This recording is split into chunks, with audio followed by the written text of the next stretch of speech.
Bismillahirrahmanirrahim. Assalamualaikum warahmatullahi wabarakatuh. Alhamdulillah wa syukurillah wa ni'matillah la haula wa la quwata illa billah, amma ba'd.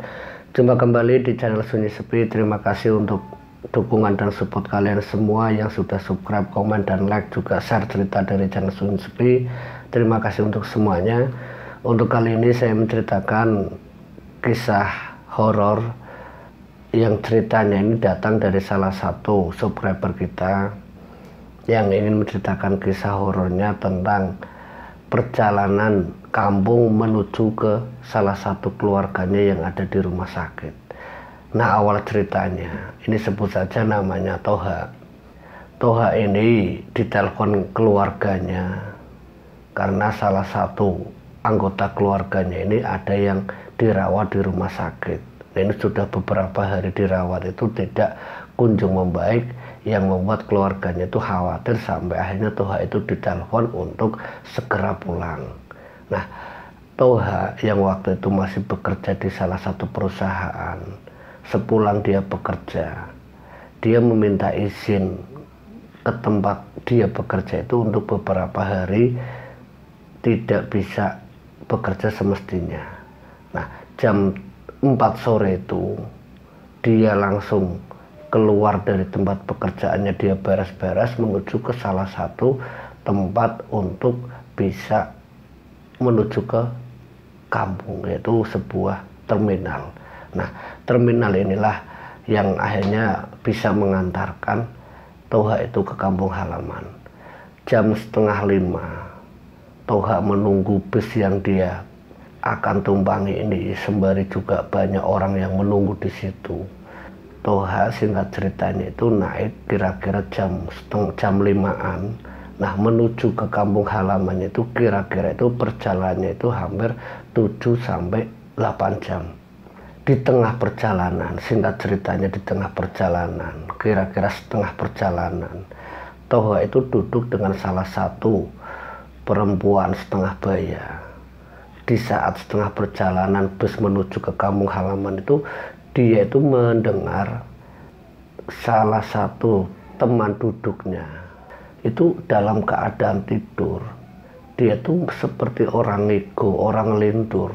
Itu dengan kata-kata yang sempat membuat Toha itu kaget. Di depan ada yang mati, dan itu didengar sama Toha itu beberapa kali sampai Toha itu nengok ke sampingnya. Ibu-ibu separuh baya itu dalam keadaan tidur, karena khawatir mimpinya mimpi buruk. Toha ngebangunkan ibu tersebut. Bu, bangun bu, bangun bu, ada apa bu? Nah, ibu itu terbangun, dia tidak sadar mimpi apa yang barusan dia alami, dia juga tidak tahu. Kenapa mas? Dijawab sama ibu itu, ibu tadi ngiku, di depan ada yang mati. Ibu mimpi apa? Enggak mas, enggak mimpi apa-apa kok. Nah, tidak berselang lama, obrolan antara Toha dengan ibu Parobaya, baru beberapa ratus meter bus itu melangkah dengan kencang. Tiba-tiba bus itu melambat. Di depan bus tersebut, Toha dan juga ibu Parobaya itu berdiri sembari melihat ke arah depan, karena terjadi kemacetan yang panjang yang membuat hampir seluruh penumpang ini berdiri ingin melihat apa yang terjadi di luar sana, karena jalan tersebut tuh sangat macet. Nah, Toha waktu itu melihat kira-kira jam 9:30 malam, karena posisi bus ini semakin melambat dan terhenti, ya karena di depannya ini mobil dan banyak bus juga berhenti. Toha itu keluar karena kemacetannya yang panjang. Ini penyebabnya tidak tahu. Nah, salah satu penumpang lewat keneknya itu keluar, yang membuat beberapa penumpang yang lainnya itu ikut keluar, termasuk Toha dan ibu Parobaya tadi. Nah, Toha ini keluar mengikuti arah kenet dari bus tersebut. Dia itu melangkahkan ke tempat di mana terjadi kecelakaan. Nah, Toha yang saat itu mendekat tempat kejadiannya kecelakaan, yaitu mobil minibus yang terguling di tengah-tengah jalur, yang posisinya minibus itu melintang, yang membuat beberapa mobil di belakangnya ini tidak bisa melewati minibus tersebut dan hanya lewat jalan samping. Nah, posisi tersebut ini tidak bisa dimanfaatkan karena yang di depan kecelakaan tersebut ini truk besar. Ini yang membuat kemacetan di situ. Nah, Dani yang mendekat itu melihat beberapa penumpang minibus itu ada yang meninggal di tempat dan ada yang keluar dari mobilnya itu masih dalam keadaan luka parah. Itu ada di sekitar minibus yang terbanting dan terguling. Itu ada 2 jenazah yang keluar. Saat Toha ini semakin mendekat, entah dia sadar atau enggak, saat Toha ini melihat korban yang meninggal di tempat itu ada 2. Yang satunya berdiri, yang satunya itu posisinya sudah terbaring dengan keadaan luka parah. Nah, Toha melihat salah satunya dengan pakaian yang sama, tapi salah satunya yang berdiri itu seakan-akan menatap tubuh yang terbaring. Toha ini benar-benar antara percaya dan tidak, apakah ini roh yang keluar dari korban melihat tubuhnya sendiri. Nah, Toha berusaha untuk mempercayai atau tidaknya kejadian tadi. Toha itu berusaha mengusap matanya apa yang barusan dia lihat. Apakah benar roh yang tadi keluar itu adalah sosok dari korban tadi? Sekali dia usap itu masih ada di situ. Sampai dia mengucapkan kalimat innalillahi, syahadat dan fatihah untuk si korban, baru roh itu menghilang. Ini yang dilakukan oleh Toha. Nah, saat Toha selesai membaca fatihah untuk korban tadi, roh itu atau sosok yang menyerupai korban yang berwajah sudah berlumuran darah itu entah kemana perginya, dia menghilang. Dan tidak berselang lama, mungkin sekitar setengah jam karena kemacetan ini sangat panjang, ada suara sirene dari pihak kepolisian yang hanya membantu lewat truk yang lain lewat itu diangkat mobil minibus tersebut karena di dalamnya masih banyak korban. Ini menimbulkan kemacetan yang sangat panjang. Nah, setelah kedatangan ambulan, polisi sampai mobil derek ini mengangkut semuanya, jalan itu kembali lancar. Nah, saat Toha itu masuk ke dalam bus yang menuju ke kampung halaman, Toha itu bersamaan dengan ibu yang parubaya di sampingnya.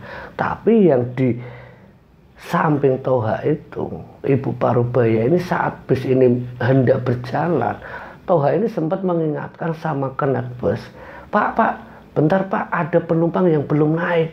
Saat bus yang menuju ke kampung halamannya Toha itu sempat menunda perjalanan satu bus tersebut dikarenakan ibu-ibu parubaya yang bersama dengan Toha dari terminal sampai terjadinya kecelakaan tadi itu belum naik. Toha menyampaikan ke kernet bus tadi, Pak, ada penumpang yang belum naik, ibu-ibu parubaya. Nah, kernet tadi itu nanya sama Toha, itu saudara kamu atau siapa? Ya bukan Pak, tapi dia itu ada di samping saya dari terminal. Ini ada kurang satu Pak, jangan jalan dulu. Bus itu sempat menepi karena menunggu ibu-ibu parubaya tadi. Tapi setelah kernet ini mencoba menghitung tiket dari satu tempat duduk ke tempat duduk yang lain, itu tempat duduknya Toha itu hanya satu. Jadi tiket nomor untuk kursi sampingnya Toha itu tidak terjual. Nah, ini yang membuat Toha itu waktu itu benar-benar kaget. Lah terus siapa sepanjang perjalanan tadi yang menemani saya sampai terjadinya kecelakaan? Karena kernet bus ini yang mengisyaratkan ke supirnya itu tidak ada penumpangnya, tiketnya masih ada di saya. Ini yang membuat Toha itu seperti kayak orang gila, dianggap aneh sama penumpang yang lain. Ya seperti kayak tidak sadar kalau di sampingnya itu sebenarnya tidak ada siapa-siapa. Tapi yang dialami Toha itu ya benar-benar nyata, ada ibu parubaya yang dari terminal dia duduk bersama, terus dia tidur sepanjang perjalanan, ngigonya di depan ada yang mati, di depan ada yang mati. Tapi saat naik kok tiba-tiba menghilang. Singkat ceritanya, setelah perjalanan selepas kecelakaan tadi itu lancar, Toha itu masih kepikiran sama ibu Parubaya tadi. Sebenarnya siapa tadi? Sementara pikirannya Toha keburu-buru salah satu anggota keluarganya di rumah sakit. Pikirannya Toha itu sudah mulai kemana-mana. Jangan-jangan keluarga aku kenapa-napa. Kira-kira 1:30 dini hari, bis yang ditumpangi Toha itu sampai ke tempat tujuan. Toha disamperi tukang ojek. Toha itu langsung meminta untuk diantar ke rumah sakit. Jadi Toha itu tidak sempat mampir ke rumah, tapi langsung ke rumah sakit. Nah, sesampainya di gerbang halaman rumah sakit, dia ditemui oleh satpam. Ditanyai karena barang yang dibawa oleh Toha itu termasuk barang yang agak banyak, termasuk pakaian dan juga mungkin barang-barang yang lainnya. Itu sempat ditanya sama satpam yang berjaga di rumah sakit tersebut. Nah, Toha daripada barang itu digeledah atau tidak dipercaya, Toha menitipkan di pos satpam tersebut. Nah, setelah dititipkan, Toha yang mendapat informasi kalau salah satu keluarganya itu dirawat di salah satu ruangan, sebut saja namanya ruangan Kamboja. Nah, disitulah Toha lewat resepsionis ini menuju langsung ke tempat salah satu saudaranya yang dirawat. Nah, saat dia masuk ke ruang Semboja, kali pertama Toha di rumah sakit itu ya benar-benar kelabakan, mana ruangannya, jalan Seruni, jalan Mawar, jalan ini, jalan Kambojanya mana. Nah, saat dia kebingungan sana sini kan kiri tidak ketemu, ternyata ruangan Semboja itu ruangan yang ditempatkan paling ujung. Nah, di samping ruang Semboja, di sebelah kirinya itu jalan Anggrek, itu ternyata satu ruangan yang digunakan khusus untuk mengurus jenazah-jenazah yang meninggal di rumah sakit ataupun yang mengalami kecelakaan dan dirawat di rumah sakit tersebut. Jadi kamar jenazah ini letaknya itu di pertigaan antara jalan Semboja sama jalan Anggrek. Sampai singkat ceritanya, Toha masuk ke jalan Semboja, masuk ke ruang Semboja ruangan 3 itu melihat anggota keluarganya itu sudah ada di dalam ruangan tersebut. Toha disambut senang sama anggota keluarganya. Toha melihat anggota keluarganya yang sakit ini yang masih dalam keadaan diinfus, sementara hidung dan mulutnya dikasih oksigen. Toha itu ya tidak bisa apa-apa, dia hanya bisa mendoakan dalam hatinya semoga anggota keluarganya itu cepat sembuh. Sempat dia nanya sama anggota keluarganya, ini Pak Di kenapa? Sudah berapa lama? Sudah 3 hari dirawat, karena keadaannya tidak membaik. Ya terpaksa keluarga ngubungin kamu agar kamu bisa menjenguk adik kamu. Nah, kedatangan Toha ini yang membuat beberapa anggota keluarganya itu izin untuk meninggalkan ruangan Semboja.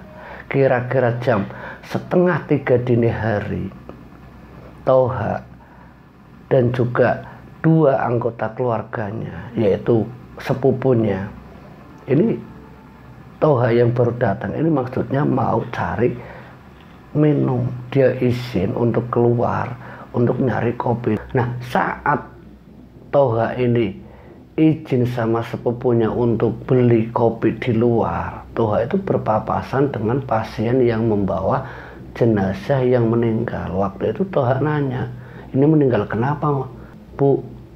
Jawaban singkat dari perawat tadi ini sekaligus meninggalkan Toha karena perawat tadi itu membawa dengan tergesa-gesa untuk diurus di kamar mayat atau kamar jenazah.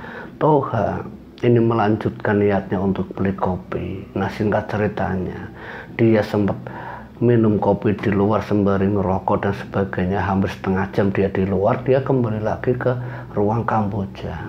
Nah, saat dia kembali, dia itu merasa ada yang janggal. saat dia di pertigaan antara kamar jenazah dengan kamar keluarganya yang dirawat, itu melihat ada sosok yang sedang duduk. Ini dengan pakaian yang lusuh, itu wajahnya itu menunduk ke bawah. Nah, saat Toha ini hendak belok ke kanan, dia itu sempat memandangi orang tersebut. Tapi menurut Toha, orang tadi itu aneh. Ya karena kenapa dia harus duduk di situ kalau seandainya keluarganya itu ada di ruangan Kamboja, ruangan 1 atau ruangan 2. Kenapa harus duduk di pertigaan? Toha ya tidak menyapa atau tidak apa. Toha itu langsung belok kanan menuju ke ruangan sepupunya yang sedang menjaga keluarganya. Nah, saat di dalam, Toha itu nanya sama sepupunya, "Kang, sampean di sini selama beberapa hari itu ada yang aneh apa enggak?" "Aneh gimana, Ha?" kata sepupunya. "Ya maksudnya kejadian-kejadian yang aneh atau gimana? Soalnya tadi saya melihat itu ada orang yang duduk di pertigaan. Itu kok dia tuh kayak ngantuk atau gimana? Kok duduknya di pojokan saja? Kok enggak di dalam? Kalau misalkan dia di ruangan Kamboja 1 atau 2 kan dia di dalam, kenapa harus di luar?" Nah, sepupunya Toha ini menjawab, "Ya bisa jadi mungkin dia juga ada di ruangan ini." Tapi saat sepupunya dan Toha ini keluar dari ruangan Pak D-nya dirawat, orang tadi itu sudah tidak ada. Nah, yang diingat Toha itu pakaian dan celananya. Dia itu mencoba untuk mencari tahu siapa tadi. Kira-kira itu hampir subuh, orang-orang yang menjenguk pasien atau keluarganya di ruangan Kamboja 1 dan 2 itu hampir semuanya keluar. Dia menunggu karena ada perawat yang harus mengecek seluruh pasien-pasien yang dirawat di ruang Kamboja.